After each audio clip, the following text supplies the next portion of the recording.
इतना बड़ा बजट के बाद भी अगर इस राज्य के सरकारी पदाधिकारी, इस राज्य के माननीय विधायक सांसद अपने बच्चों को सरकारी विद्यालयों में पढ़ाने में अगर सक्षम है, तो मेरे हिसाब से शिक्षा बजट का कोई औचित्य नहीं है अध्यक्ष महोदय। झारखंड शिक्षा परियोजना परिषद, तो इसको संचालन करने के लिए मात्र 2 आपके पदाधिकारी हैं, एक डायरेक्टर है, एक एडमिनिस्ट्रेटिव ऑफिसर है, बाकी सब कॉन्ट्रेक्चुअल बेसिस पर है महोदय। यहाँ पर फ्रांस और वियतनाम की कहानी याद आती होगी आपको कि किस प्रकार फ्रांस के लोग जानबूझकर वियतनाम के बच्चों को पास आउट होने से रोकते थे ताकि वो आगे जाकर फ्रांस का मुकाबला ना कर पाते थे महोदय। 2500 करोड़ का वित्तीय बजट है, वहाँ 2 अफसर चला रहे हैं और सारे कॉन्ट्रैक्ट में हैं और सारे के सारे यूपी, बिहार, राजस्थान, गुजरात, झारखंड के नगण्य लोग हैं।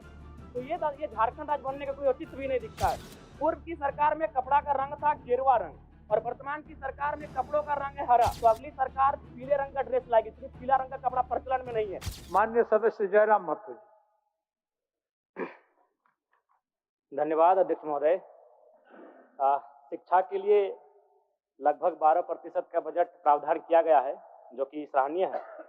लेकिन अध्यक्ष महोदय, मेरा मानना है कि चाहे बजट 12% हो या 24% हो, इतना बड़ा बजट के बाद भी अगर इस राज्य के सरकारी पदाधिकारी, इस राज्य के माननीय विधायक सांसद अपने बच्चों को सरकारी विद्यालयों में पढ़ाने में अगर सक्षम है, तो मेरे हिसाब से शिक्षा बजट का कोई औचित्य नहीं अध्यक्ष महोदय।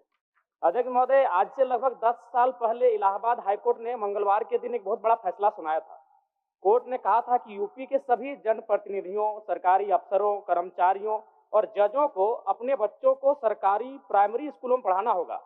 ऐसा ही कुछ प्रावधान अगर झारखंड में किया जाए अध्यक्ष महोदय, तो संभवतः इस बजट की सार्थकता भी होगी और संभवतः शिक्षा के क्षेत्र में एक क्रांतिकारी बदलाव देखने को मिलेगा। अध्यक्ष महोदय, मैं एक आपके माध्यम से सरकार को एक मामला संज्ञान में देना चाहता हूं। स्कूली शिक्षा एवं साक्षरता विभाग, इसमें 5 इकाई होती है अध्यक्ष महोदय। प्राथमिक निदेशालय, माध्यमिक निदेशालय, जेईपीसी, जैक और जेसीआरटी। अध्यक्ष महोदय, अगर प्राथमिक निदेशालय और माध्यमिक निदेशालय की बात करें तो उसको संचालन करने के लिए एक डायरेक्टर होते हैं, एक ज्वाइंट सेक्रेटरी होते हैं, 2 या 3 डिप्टी डायरेक्टर होते हैं, 2 या 3 अंडर सेक्रेटरी होते हैं, 6 या 7 सेक्शन ऑफिसर होते हैं, 8 या 9 असिस्टेंट सेक्शन ऑफिसर होते हैं, यानी कुल मिलाकर 25 पदाधिकारी होते हैं महोदय। जबकि इसका वित्तीय बजट लगभग 100 करोड़ के आसपास होता है।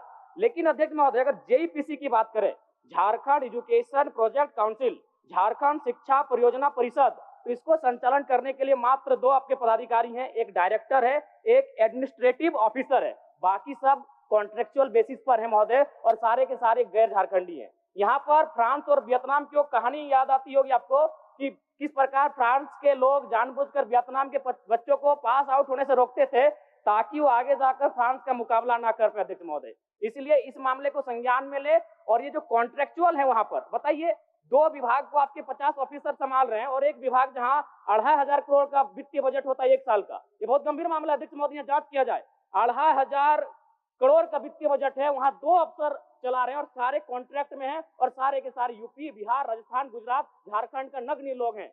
तो ये झारखंड राज्य बनने का कोई औचित्य भी नहीं दिखता है अध्यक्ष महोदय। आरटीई, राइट टू एजुकेशन, जो 2009 में आया था, इसका प्रावधान ये था कि जो प्राइवेट सेक्टर होंगे वहां 25% उन बच्चों का एडमिशन लिया जाएगा जो निर्धन परिवार से आते हैं। लेकिन मेरा मानना है, आप जांच कर लें, इसका अनुपालन नहीं किया जा रहा था। सरकार को मैं संज्ञान देना चाहूंगा कि आरटी एक्ट जो 2009 में आया है, और चूंकि ये एक्ट भी महागठबंधन की सरकार में आया है केंद्र में, तो जाहिर सी बात है मैं चाहूंगा कड़ाई से इस एक्ट का अनुपालन कराया जाए ताकि गरीब बच्चे लाभान्वित हो सके।